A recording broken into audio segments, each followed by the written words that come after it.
Dans le nom glorieux et béni de Jésus-Christ, Amen. c'est avec beaucoup de joie, bien sûr, que je me trouve parmi vous dans cette soirée. C'est la deuxième fois que je viens prêcher chez vous. Je suis très jeune, je commence moi dans la prédication, vous savez très bien.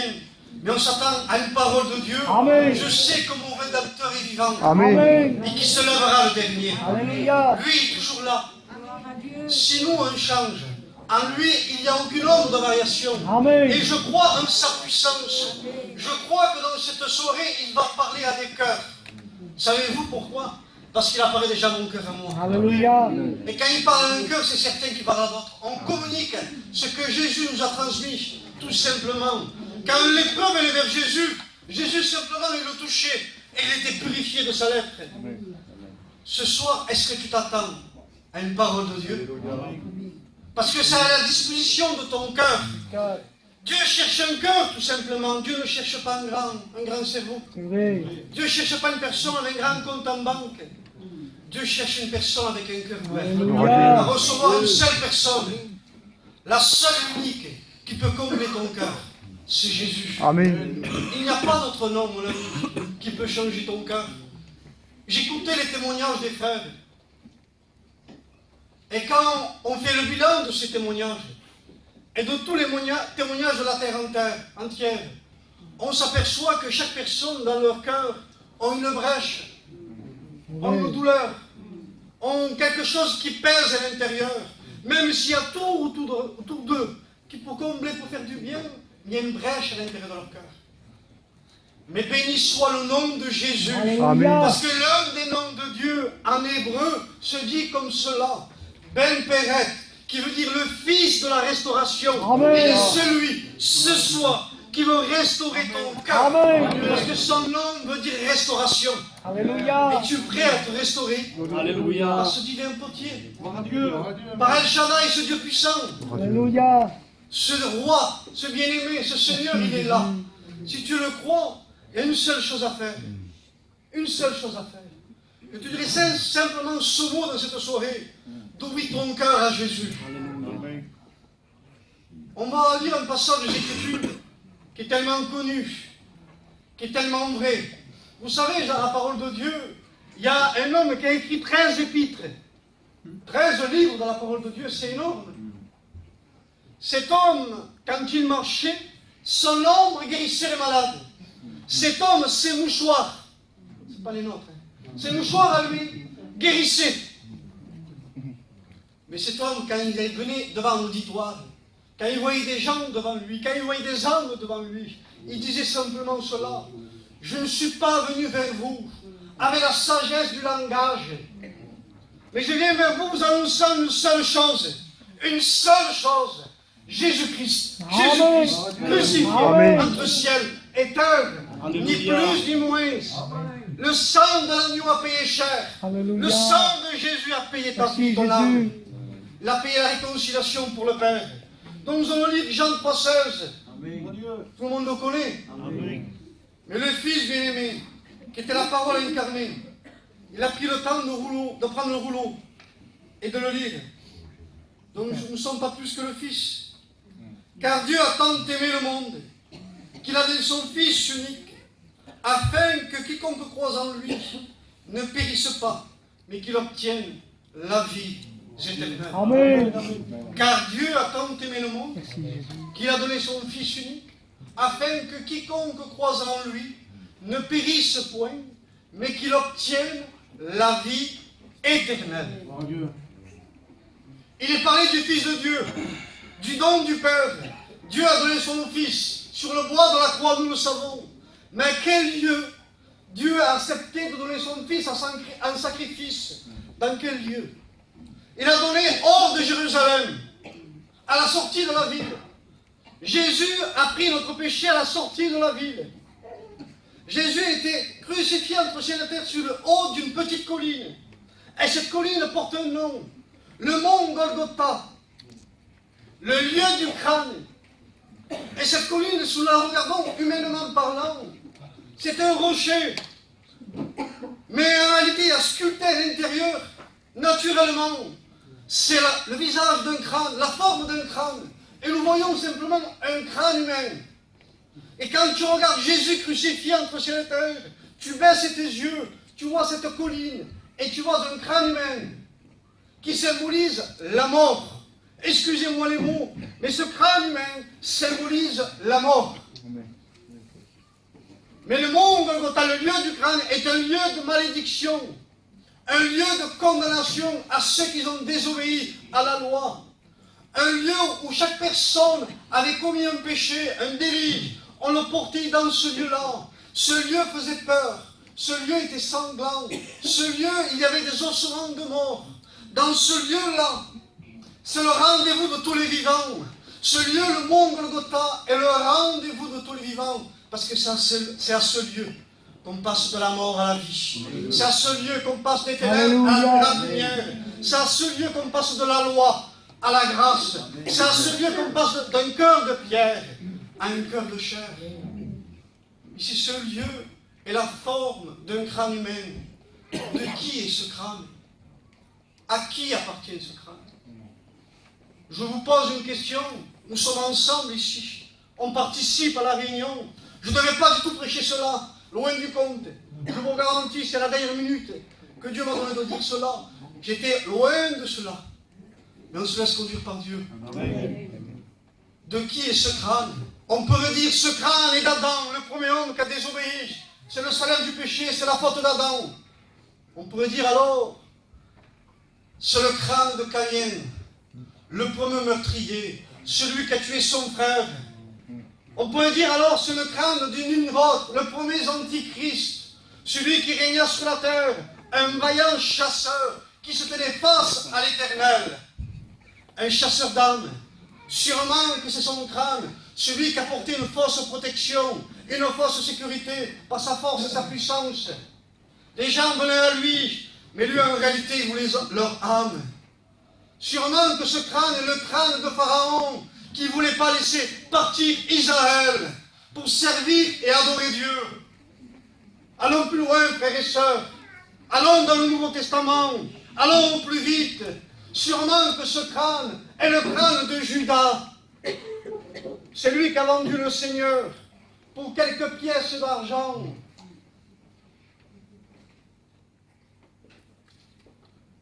Sûrement que ce crâne est le crâne de Pierre, de Jacques, de Thomas, de Jean. Mais David, qu'est-ce que tu dis? Les autres ont péché. Adam a désobéi. Caïn était meurtrier. Nimrod était l'antichrist. Pharaon symbolisait le diable. Judas a rendu le Seigneur, c'est le fils de la perdition. Mais qu'est-ce que tu dis? Les autres, c'est les apôtres. Les autres, c'est Dieu qui les a choisis.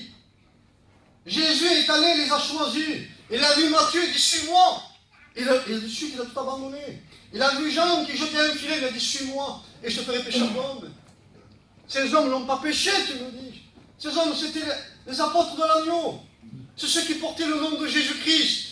Ceux-là ont tout abandonné pour suivre le Maître. Ceux-là ont laissé leur travail. Ceux-là ont abandonné leur famille. Ceux-là dormaient au coin d'un feu sûrement, dehors, pas un toit pour reposer leur tête. Et ils n'avaient rien. Ceux-là, sûrement que des fois, ils avaient faim. Sûrement, c'est certain qu'ils avaient faim. À un moment donné, ils se trouvent sur une autre montagne. Il y a 3 jours qu'ils sont là. Ils n'ont pas mangé, il y a une multiplication des pains. Ces gens souffraient pour le Christ. Ils ont tout abandonné. Mais ce crâne n'est pas d'eux. Ce crâne, c'est pas possible qu'il soit de Pierre. C'est pas possible qu'il soit de Jean. C'est pas possible qu'il soit de Jacques. Pas possible qu'il soit de Barthélemy. De qui est ce crâne? De qui est ce crâne? Ce crâne est le crâne de l'humanité. Ce crâne est le crâne de chaque être humain qui a un souffle de vie. Amen. Chaque personne est morte dans son péché, la Bible dit. Chaque personne qui a un souffle de vie, elle est morte dans son péché. Toute personne qui a été enfantée, elle a été conçue par le péché. Dès qu'elle est, elle est pécheresse. Un enfant, on le prend ici au milieu. L'enfant le plus petit, 1 an et demi, on va dire, il commence à parler. Ils sont précoces chez nous. On n'y a pas appris à mentir, il ment. On n'y a pas appris à parler mal, il parle mal. On n'y a pas appris à être égoïste, il est égoïste. Avec les enfants qui grandissent autour de lui, si lui il a un gâteau et qu'il voit l'autre qu'il a un gâteau mieux que l'autre, il va le voler. Qui lui a appris cela? Qui lui a appris cela? Le péché est dans la chair. Le péché est à l'intérieur de notre cœur. Le péché nous mène à un seul Dieu, à la mort, à nous-mêmes. Toute personne qui a souffle vie, mon ami, et s'il ne rencontre pas le Christ, si à la fin de son souffle, son dernier souffle sur la terre, parce que nous ne savons pas quand notre jour s'arrêtera. Je m'excuse de dire sans cesse cela. Nous ne savons pas le jour ni l'heure. Nous ne savons pas l'instant. On met beaucoup de projets. Sûrement que tu as des projets pour acheter, pour vendre, pour bâtir, pour construire, pour te marier même, pour marier tes enfants. Peut-être, ça y est, à Noël, ou au mois de janvier, tu veux partir à Disneyland. Tu as tout fait, tu es en train de payer. Tu as cassé la tirelire. Tu veux tout faire pour te réjouir. Et mon ami, la Bible dit cela, qu'on ne peut pas ajouter le coudé 50 cm à notre vie. Qu'est-ce que tu vas dire que demain tu pourras faire cela? Tu ne sais pas. Tu dis peut-être que tu es venu par force ici pour faire plaisir. Mais c'est Dieu qui t'a tiré ici. Amen. Parce que Dieu t'aime. Parce que Dieu t'a choisi. Amen. Ce n'est pas toi qui choisis le rendez-vous de Dieu. C'est pas toi qui choisis si tu te convertis ou pas. Parce que la Bible dit comme cela, dans Jean 17, c'est pas vous qui m'avez choisi. C'est moi qui vous ai choisi. Alléluia. Et je vous ai établi. Merci de ton Père. Pour être ses enfants, pour l'adorer, pour le servir, en esprit et en vérité. Dieu veut que tu le serves. Dieu veut que tu l'adores. Dieu veut que tu lui donnes ton cœur. Dieu veut que tu donnes ta vie. Dieu veut que tu acceptes de vivre pour lui. Mais toi, tu comptes la dépense. Tu comptes la dépense. Tu es sur ta chaise et tu réfléchis. Tu dis, si je donne mon cœur à Dieu, voici. Tu regardes ta vie passée. Tu vois ce que tu vis actuellement. Tu regardes peut-être tes dettes. Peut-être que tu t'es engagé dans beaucoup de choses. Moi ici, je ne connais pas les gens. Donc je prends le pleine liberté pour m'exprimer, frères et sœurs. Donc je ne sais pas, on m'a rien chuchoté, je ne sais rien. Peut-être que tu t'es engagé dans certaines choses. Et tu dis, comment je vais faire pour me retracter? Comment vais-je faire? Si Jésus t'a choisi. Si Jésus t'a choisi, pour que ce soir tu te convertisses, pour ce soir que tu acceptes le sang de Jésus, si tu acceptes son nom précieux, que tu deviens une nouvelle créature en son nom, je te garantis, tout ce que tu as, toute cette alliance dernière, tous ces projets que tu as accomplis, même ces paroles que tu as données, il y a un chemin qui va se dévier de toi. Alléluia. Dieu va mettre une séparation. Amen. Dieu va mettre une séparation entre l'ancienne compagnie qui te faisait du mal. La Bible dit comme cela, les mauvaises compagnies corrompent les bonnes mœurs. Dis-moi avec qui tu es, je serai qui tu es. Si du matin au soir, tu avais une personne, excusez-moi les mots, qui fait qu'escroquer, tu seras un escroqueur. Si du matin au soir, tu as une personne qui fait que le magasin, qui fait qu'acheter, que dépenser, et qui vole l'argent à son mari, je serai qui tu es aussi. Si chaque jour tu vas au bar pour jouer aux cartes, je sais qu'après les cartes, il y a l'alcool. Je sais qu'après l'alcool, il y a beaucoup de choses. Je sais ce que le monde nous apporte. Je ne suis pas né chrétien. Par la grâce de Dieu, je le suis devenu. Je sais ce que Dieu m'a fait grâce. Je sais ce que Dieu veut te faire grâce. Mais ce que tu as besoin, c'est voir qui tu es. Et quand tu vois la croix, ça fait miroir. Quand le miroir, c'est quoi? C'est ce crâne. Je veux que tu voies le mont Golgotha. Je veux que tu voies sur ce mont Golgotha une chose. Tu vas voir un sang ruisselant sur ce mont Golgotha. Tu vas voir du sang. Tu dis que la Bible dit comme cela. Son corps, le corps du Fils de Dieu, était ruisselant de sang.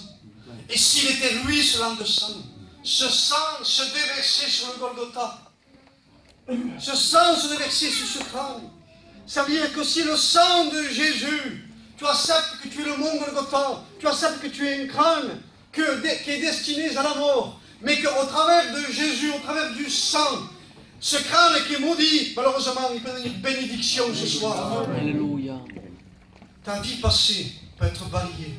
Dieu. Il peut Alléluia. t'apporter une nouvelle vie. Oui, Amen. Il peut t'apporter un nouveau cœur. Amen. Même si tu as un cœur insensible, même si tu es loin dans le péché, Jésus-Christ, Amen. le Fils de Dieu, Alléluia. a la puissance, a l'autorité, a reçu la grâce de Dieu, a reçu la possibilité de te pardonner de tout péché.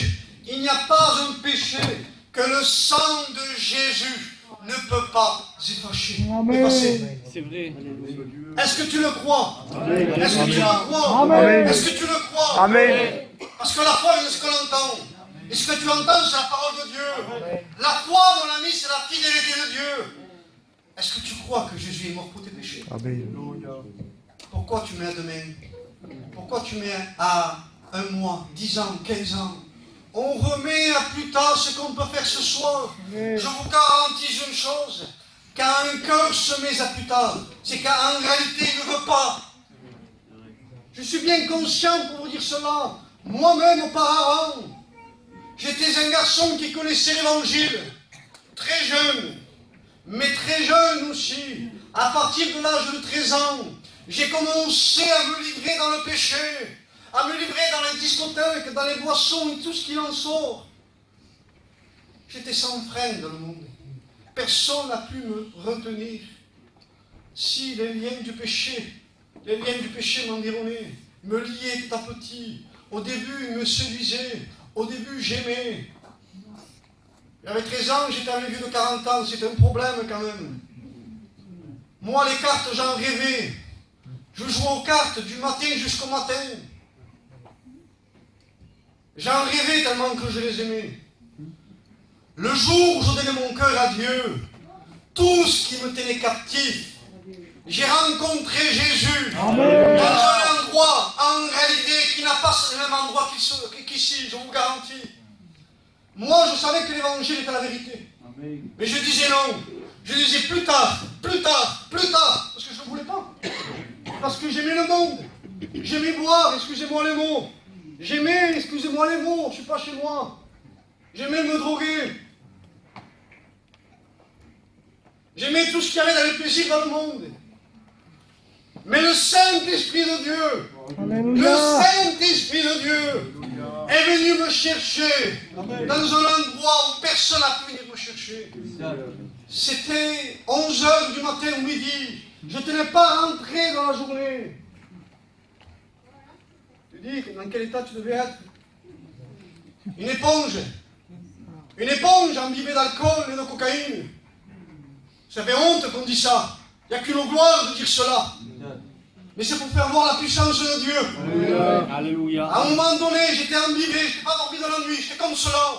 Et je regardais une personne qui était devant moi, qui est un membre de ma famille, qui a quelques années de plus que moi. On sortait souvent ensemble. Et je l'ai regardé. Et quand je l'ai regardé, j'ai vu son péché, j'ai vu sa misère. Et j'ai dit alors, il a 15 ans de plus que moi à peu près. C'est ce qui m'attend. C'est ce qui m'attend. Une ruine. Une ruine totale. J'ai été convaincu de péché. J'étais bien convaincu de péché.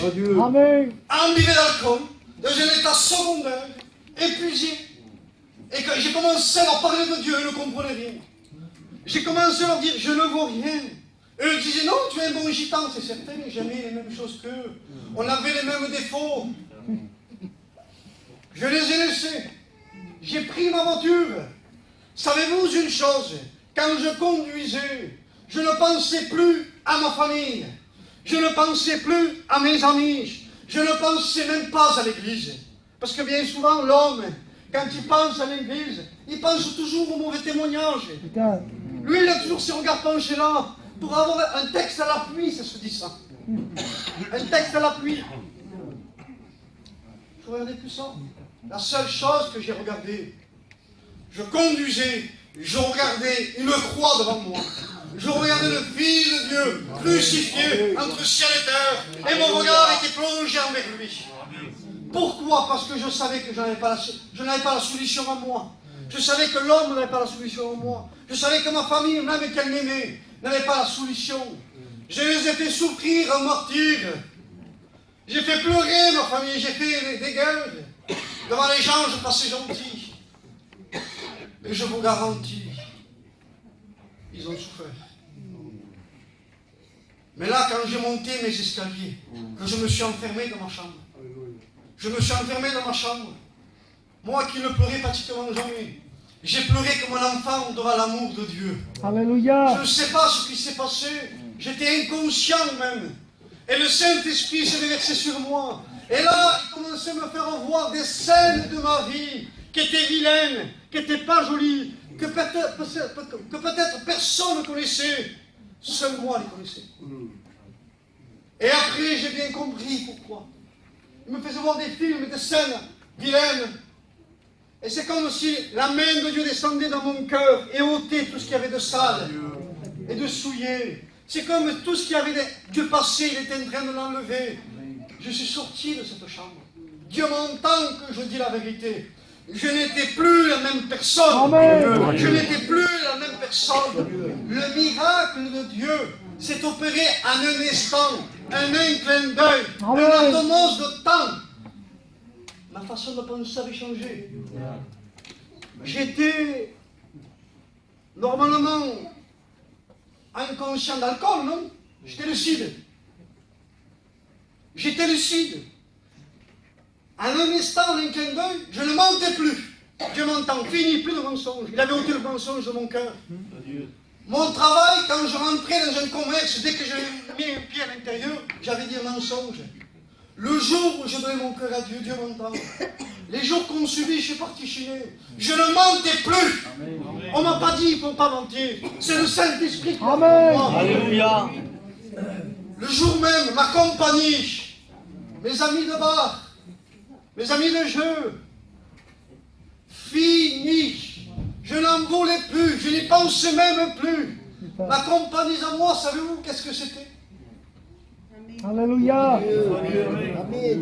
Celui qui est né de Dieu cherche les choses d'en haut, pas les choses d'en bas. Je ne comprends pas les chrétiens qui se convertissent aujourd'hui. Il faut leur dire qu'il faut lire la Bible. Il faut leur dire qu'il faut prier. On ne me l'a pas dit, moi. La Bible, Dieu m'entend, je la dévorais. Je conduisais la Bible ouverte, ça vous va? Je conduisais la Bible ouverte. À un stop, je lisais. À un feu rouge, je lisais. Les gens, quand j'allais les voir et que je cherchais une conversation, si les gens ne parlaient pas de Dieu, ils me fatiguaient. Je m'affectionnais à l'intérieur. Je le laissais et je passais du temps avec mon Sauveur. Mais pourquoi je faisais cela? Parce que j'avais rencontré la perle de grand prix. Alléluia. L'homme bon tire de bonnes choses de son bon trésor que Dieu a placé à l'intérieur. L'évangile ne coûte pas. L'évangile, quand elle est reçue telle qu'elle est, avec vérité, il n'y a rien qui coûte. Bien sûr que chaque conversion est différente. Bien sûr que certains se convertissent pas et pas. Mais pour moi, Dieu m'entend. Ça a été de la dynamite. C'est une foudre qui est rentrée à l'intérieur de mon cœur. Tout ce que je faisais avant, instantanément, tout, j'ai été délivré de tout. Alléluia. À part la cigarette. Quelques jours ont passé, j'ai jeté le paquet, ça a été fini. Tu m'as délivré de tellement de grandes choses. Qu'est-ce que c'est la cigarette, Seigneur? Qu'est-ce que c'est? Des gens me disent des fois, ça fait 6 mois, 1 an, 2 ans, 3 ans, 4 ans, 5 ans. Ils suivent l'évangile, ils me disent, j'ai que la cigarette, hein. J'ai que la cigarette. Je me retiens. Je me retiens, parce que je suis gitan. Des fois, ils sont plus vieux que moi. Mais s'il aurait mon âge, si c'est un peu plus jeune que moi, je lui dirais, c'est pas la cigarette qui te retient. Tu caches autre chose. Tu caches autre chose. Ce que tu as besoin, c'est de rencontrer réellement Jésus entièrement. Amen. Parce que quelqu'un qui rencontre Jésus, Jésus rentre dans le cœur. Et il balaye tout ce qu'il y a à l'intérieur. D'un cœur de pierre, il en fait un cœur de chair. D'un cœur rempli de ronces et d'épines, il en fait le jardin d'Éden. Alléluia. Du mont Golgotha, le lieu du scrutin, le lieu du vote, le lieu de la malédiction. Il en fait un lieu de bénédiction. Pourquoi? Parce que le Fils de Dieu a été crucifié entre ciel et terre pour toi. Amen. Son dos a été meurtri. Merci Ses Jésus. organes sortaient médicalement. Le corps de Jésus a été frappé de la tête aux pieds. Il n'y a pas un endroit où le corps de Jésus n'a pas été frappé. Merci Jésus. Son corps était une plaie. Ses yeux étaient sanglants. Son corps était imbibé de sang. Son visage était ensanglanté. Cette couronne de malédiction était sur lui. Pour ta vie, pour t'ôter ces mauvaises pensées que tu as de suicide, pour t'ôter ces mauvaises pensées que tu as de meurtre, pour t'ôter ces mauvaises pensées que tu as de rancœur, de haine, de malédiction. Christ les a prises. Ce soir, il t'accorde une couronne de quoi? De justice, de bénédiction. La couronne de gloire t'est réservée ce soir à toi, mon ami. Jésus-Christ a payé le prix cher. Jésus-Christ a payé la condamnation. Jésus-Christ t'attend les mains ouvertes. Crois au Seigneur Jésus-Christ. Amen. Toi et ta famille, tu seras sauvés. Hein? Alléluia. Sous le bouquet final, non seulement tu seras sauvé, mais Dieu multiplie les bénédictions. Toi et ta famille, ta maison, ton foyer, les gens que tu aimes, ceux que tu as grandi avec eux, ta propre famille sera sauvée. Amen. Au temps de Dieu, bien sûr. Hein? Amen. Parce que des fois, on n'agit pas une foi humaine. Mais la foi de Dieu, c'est le temps de Dieu. Le mot temps en hébreu se disait mal. Et la racine de ce mot, c'est asmana, qui veut dire invitation. Et ce soir, c'est ton invitation. C'est l'instant favorable pour ta vie. Regarde Jésus, crucifié entre ciel et terre. Regarde ce corps ruisselant de sang. Regarde-le, ce sang qui tombe sur le mont Golgotha. Le mont Golgotha en araméen, lieu du crâne. En araméen veut dire cela. Mais il veut dire aussi le lieu du scrutin, Goulgoulette. Le lieu du scrutin, le lieu du vote. Amen. Le lieu où on prend le choix. Le lieu où on prend la décision d'accepter Jésus ou de refuser Jésus. Tu ne peux pas partir de ce lieu sans faire un choix. Impossible. Tu peux partir de ce lieu en disant non à Jésus, tu as le droit. Mais tu as le droit de dire aussi oui à Jésus. Amen. Ce lieu est le lieu du vote. Ce lieu est le lieu du scrutin.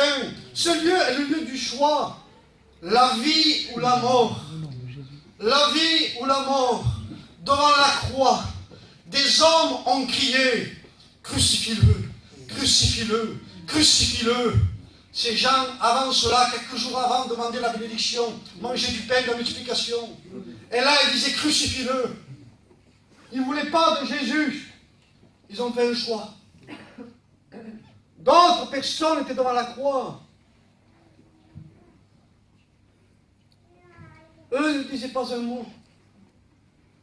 Il y avait sa mère devant la croix. Il y avait l'apôtre de l'amour devant la croix. Il y avait des femmes de renom devant la croix. Même s'il était au loin, Pierre y était aussi. Il y avait des hommes qui voulaient de Jésus. Pierre savait qu'il avait péché. Au chant du coq, le coq l'a évangélisé. Jésus n'a pas besoin de personne. Jésus fait ce qu'il veut en son temps. Le coq a chanté. Quand le coq a chanté, Pierre a levé les yeux, il a rencontré le regard de Jésus. Et quand il a rencontré le regard de Jésus, Jésus n'oublie pas le péché, mais il est venu pour le pécheur. Jésus ne condamne pas, mais il sauve le pécheur. En un mot, il est venu pour le pécheur, il est venu pour celui qui se porte mal, il est venu pour les malades. Est-ce que tu te vois pécheur devant la croix? Est-ce que tu vois ta misère? Est-ce que tu vois ton péché?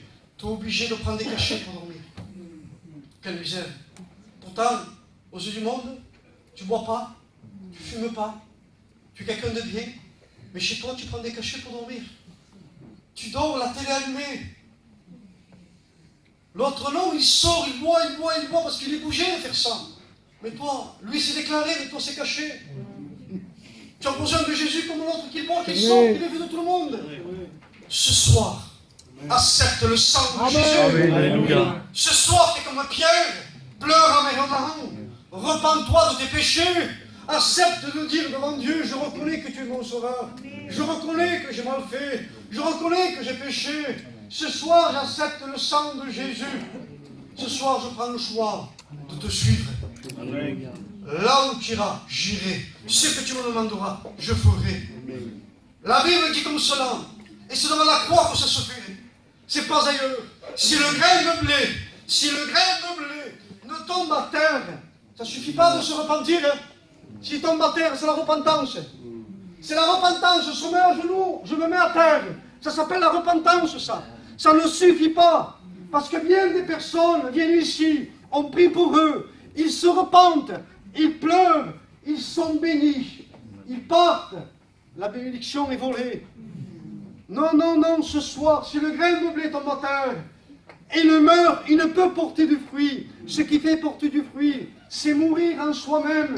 C'est accepter de donner sa vie en sacrifice en Jésus. C'est accepter de donner quoi? Le monde de Gotha est un crâne. C'est accepter de donner ses pensées, ce regard, ses écoutes, ses conversations. C'est les endroits où tu vas qui déplaisent à Dieu. C'est accepter de tout donner en Jésus. Amen. Est-ce que tu le veux? Est-ce que tu le veux? Amen. Parce que si on vous dit, venez, crois au Seigneur Jésus-Christ, tu seras sauvé. Oui, c'est vrai. Mais il y a un processus derrière. Il faut que tu abandonnes ta vie entière. Il faut que ce soir tu passes de nouveaux pas. Il faut que tu te convertisses. Et se convertir, c'est faire un demi-tour. Un demi-tour, c'est-à-dire tourne le dos. Tourne le dos, c'est mal fait. Si moi je vais voir mon cousin là, et qu'il est en train de me parler, j'y vais, je lui tourne le dos. C'est pas joli. Donc si je tourne le dos, c'est que ça ne m'intéresse pas en réalité. C'est une image que je donne. Donc si tu te repens, si tu te repens, que tu te convertis, tu tournes le dos parce que ça ne t'intéresse plus le monde. Alléluia. Est-ce que le monde t'intéresse? Est-ce que le monde t'intéresse? Quelle valeur il y a? Quelle richesse il y a? Je vous ouvre mon cœur. Amen. Je vous ouvre mon cœur. Parfois il faisait jour. Je n'arrivais pas.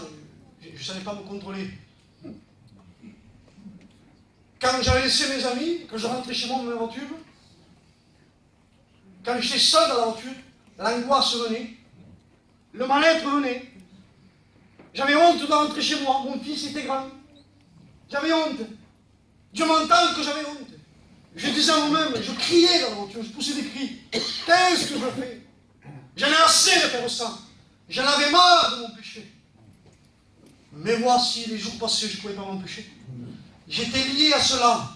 Mais Christ à la croix, mais Christ à la croix a vaincu l'ennemi. Il a écrasé la tête de l'ennemi. Il a délié le péché de nos vies. Ce soir, si tu es captif de tes péchés, Christ a la puissance. Alléluia. Ce que tu vois impossible, Christ l'a rendu possible. Et tu es prêt à prendre la décision ce soir? Et tu es prêt à lui faire confiance? Alléluia. Et tu es prêt à t'engager? Lui, il est là. Ne crois pas qu'il est sur la montagne. Ne crois pas qu'il te faut aller en Israël. Christ est là. Amen. Christ est là, je le répète. Christ est près de ton cœur et de ta bouche. Confesse ta bouche. Confesse ta bouche. La véritable confession. La véritable confession, qu'est-ce qui se passe? Miracle de Dieu. Amen. Celui qui se confesse réellement obtient la miséricorde de Dieu. Et quand tu obtiens la miséricorde de Dieu, il y a le miracle dans ta vie.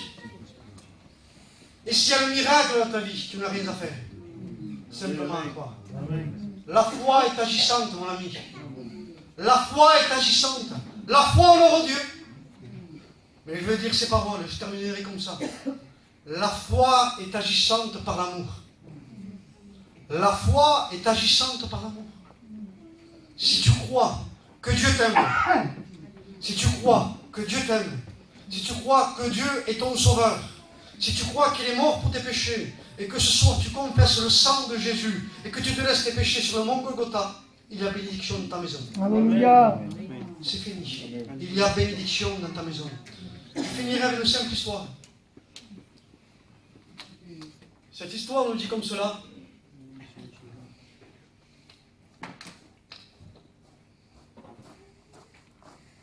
C'était un foyer. La femme était chrétienne et le mari était inconverti. Ça peut être vice-versa, bien sûr. Hein. Là, c'était la femme qui était chrétienne, mais ça aurait pu être l'homme qui était chrétien et la femme inconvertie. Mais là, c'était l'homme qui était inconverti et la femme chrétienne. Et la femme invitait toujours son mari à venir à la réunion. Et son mari lui disait non, dans l'air à quoi, chaque fois, vas-y toi, tu prieras pour moi. Et lui, bien sûr, il sortait, il faisait sa vie, quoi. Et elle persévérait, elle persévérait. Et chaque fois, quand il y avait le jour de la réunion, viens à la réunion, elle lui disait. Et lui, il disait toujours non, tu vas toi, ça c'est bien. Et le temps a passé toujours pareil. Il ne voulait pas des réunions. Et un soir, dans son sommeil, il eut un rêve. Et dans ce rêve, il se trouvait à côté de sa compagne. Il était dans le ciel de gloire. Et dans ce ciel de gloire, il voyait une grande porte. Et devant cette porte, il se passait lui et sa femme. Et devant cette porte, qu'est-ce qui se passe? Et la porte s'est ouverte. Et une voix se fit entendre. Rentre dans la bonté de l'Éternel. La femme rentre. Elle rentre à l'intérieur, pas de problème. Le mari veut suivre. Il veut rentrer lui aussi.